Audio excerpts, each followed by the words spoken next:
Can you talk more about the whole identity, like Yep. tying your identity to the whole corporate world and Yep.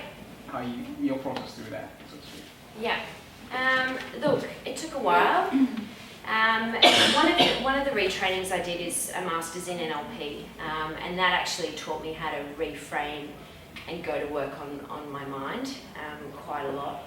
And that process was really sort of engaging in terms of actually sort of going back through the blocks and the beliefs that you hold around what money means and what your identity means, and whether your identity is really you or whether it's playing out as a devotional pattern to your family system, so your mum and dad, your family. So, this is the kind of stuff that really, I would recommend that you get support around, particularly if you're looking to escape, because the worst thing that can happen is that you will sabotage your potential if you want to be an entrepreneur, of being an entrepreneur by being stuck in limiting beliefs and patterns that actually are not yours, that you're hanging on to from mum and dad, and grandma and grandpa.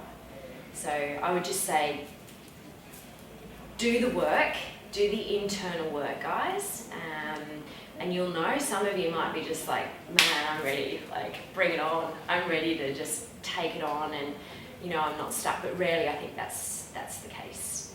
Particularly, I find people that have been in the corporate world for sort of less than 6 or 7 years, the process of decoupling is way easier than people like me who'd been in for 15 or so.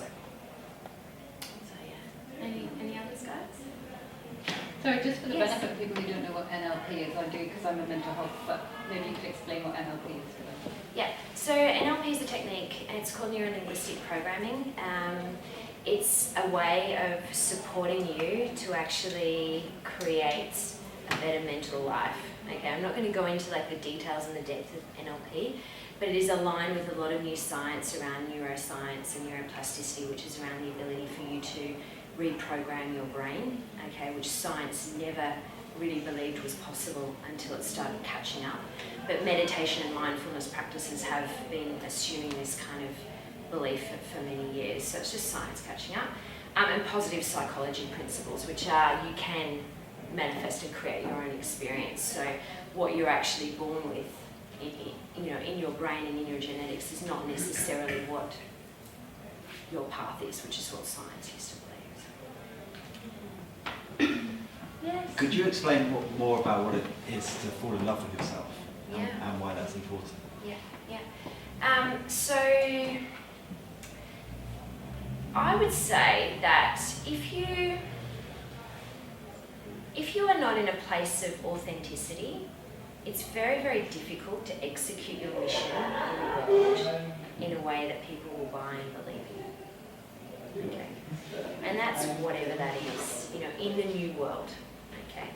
So falling in love with you is accepting every part of you and going to work on the bits that you want to improve.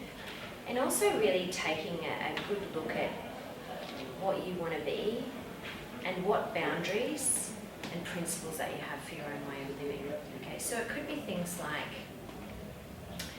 ditching instant gratification, for instance, because that doesn't serve you to fall in love with yourself. It could be ditching people that are supporting you to stay away from that experience of self-love. But it's that very deep, honouring experience where you're able to be honest with yourself and know exactly what you need to do within yourself to amplify and ditch things in your experience. Does that answer your question? Yeah, it helps, yeah. Do you want me to go a bit deeper? Or? Yeah, I think we could go all night and, with the conversation. Maybe we should leave you guys to have a glass of wine. Yeah. Lots to talk about. We even wanted to call our businesses the same thing. That's like hilarious. Can you talk a little bit about how you decouple yourself from the value you get from your salary and that kind of monetary bit? Yeah, I mean the hardest thing was a lot of it was playing and experimenting around lifestyle. So what I actually figured out is that I could be an entrepreneur and I could create enough value in my life even though I didn't earn anywhere near as much as I did. And what I realised is that I had to give up some stuff. And so I went through a process of going, what financially am I okay to give up? And what am I not? And what actually happened was a really interesting process because I just started giving up small stuff. So when something broke, I got it fixed instead of buying something new. When I went to my wardrobe and was like, man, I haven't bought any new clothes for a while, I actually went, well, instead of thinking about it like that, what am I actually putting into myself? You know, so I was always reframing how I was thinking about money. And I just cut back on consumer spending, to be frank. I can't even tell you the last time that I've spent money on, you know, anything really super discretionary other than, you know, some nice meals and, you know, that kind of stuff. Like, I don't go shopping in, like, the really expensive retailers anymore or buy handbags or shoes or anything like that. So they were some of the sacrifices that I made to sort of decouple. And it was actually a physical process. And I went, you know, I can do this. Or if I don't do this, then I'm going to have to go back and get the big salary.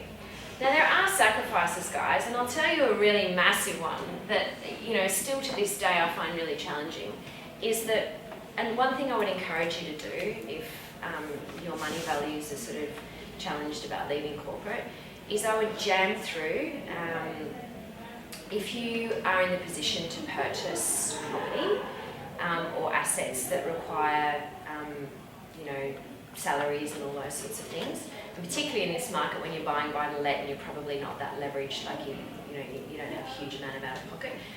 I would, before you decide to do something super entrepreneurial, if you can have those assets covered, I would jam mortgages through and things like that, if that suits your value set. So they were a few mistakes that I didn't do. So I've actually sacrificed, even though I have a substantial deposit, I've sacrificed the ability to buy property, and I've had to come okay with that. You know, and instead I'm just going to build a treehouse in Sri Lanka. No, I'm serious. So I can have a whole house in Sri Lanka for like 10,000. So who needs to spend $500,000 or $1 million on a house when you can, like, yeah. It's so